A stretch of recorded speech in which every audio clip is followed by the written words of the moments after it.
Alright, so this is the final video for practice exam 3. We're going to go through both parts of the bonus question in this video.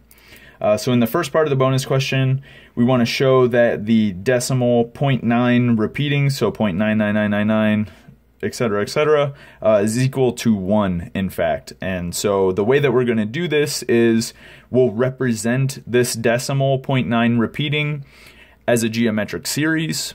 And so then what we'll do is we'll show that the sum of that geometric series is in fact equal to 1. Okay, so let's get started.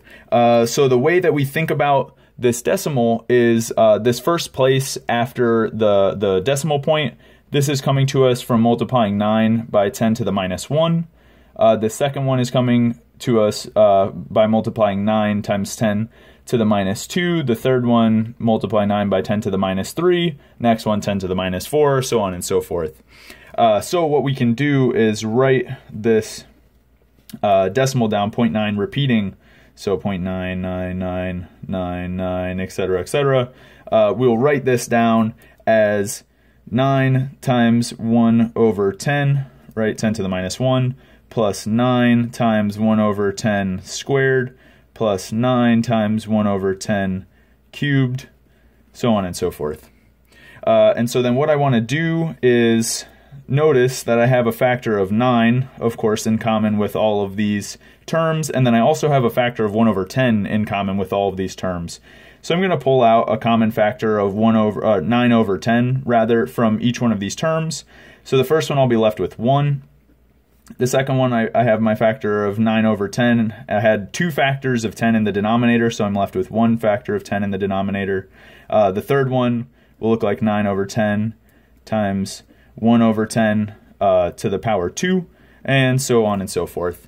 And so if we think about it, this 9 over 10 is kind of the constant that multiplies each one of our terms, and then our series, our common ratios start at, well, common ratio to the power 0 is 1, common ratio to the power 1 is 1 over 10, common ratio to the power 2 is 1 over 10 squared. And so what I'm saying is in our geometric series, this is going to be our A will be 9 over 10, and our common ratio will be 1 over 10. Okay, and so the way that we'll write this series out is we'll start our summation at n equals 1, go up to infinity, and we have 9 over 10 times 1 over 10 to the power n minus 1. And now, of course, I could have just started my summation at n equals 0, right? Have this 9 over 10 term here, and then just sum our powers of 1 over 10 to the power n. And that would have been exactly the same thing, but either way, this is the way we've always been writing this formula, so that's the way I'll write it here. And so this is going to be equal to, we have our summation formula. It tells us it's just equal to this constant multiple divided by 1 minus the common ratio, right? So A over 1 minus R. And so this is equal to, well, A, we don't change, right? I do 1 minus 1 over 10. 1, of course, I can write as 10 over 10.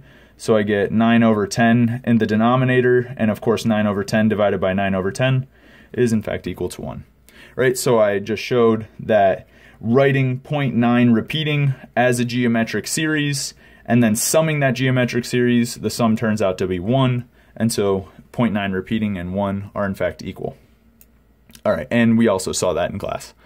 And so the last problem, the last part of the bonus is, so we want to prove that for any value of x, so for any real number x, if we look at the limit of x to the power n divided by n factorial as n goes to infinity, this will be in fact equal to 0. And we want to use power series to do this. So it would be nice if we knew a power series where the terms were equal to x to the power n divided by n factorial. And if we knew that power series was convergent for all values of x, well, then we automatically get this, right? Due to the fact that if we have a convergent power series, then the terms have to go to 0 in the limit. And we do know a power series that has terms that look like x to the power n over n factorial and converges for all values of x. And it's the power series for e to the power x. So if we write out the Maclaurin series for e to the power x, it looks like summing from n equals 0 to infinity, x to the power n over n factorial, right? And what we know is that this is convergent, so the interval of convergence, or the radius of convergence, is positive infinity, which tells us that the interval of convergence is negative infinity to positive infinity. And so what that means is if we take x to be any real number whatsoever, this series is convergent. Okay, and due to that fact, we also know that if we have some series, right, and if it's convergent, then we must have that the limit of the terms an go to 0. Right? This is essentially the contrapositive of the test for divergence, and this is where we got the test for divergence, by taking the contrapositive of this statement. And so what this shows us is that because we know that this Maclaurin series for e to the power x is in fact convergent for all values of x, all real values of x, what that tells us is that the limit of the terms has to be equal to 0. So what I'm saying is, since this power series converges for all x, right, we have that the limit as n goes to infinity of x to the power n over n factorial is in fact equal to 0 for all x. Okay? And that is it. That concludes all of the problems from the practice exam. And yeah, I hope you enjoyed these videos. I hope you learned something, and I hope you do well on the exam.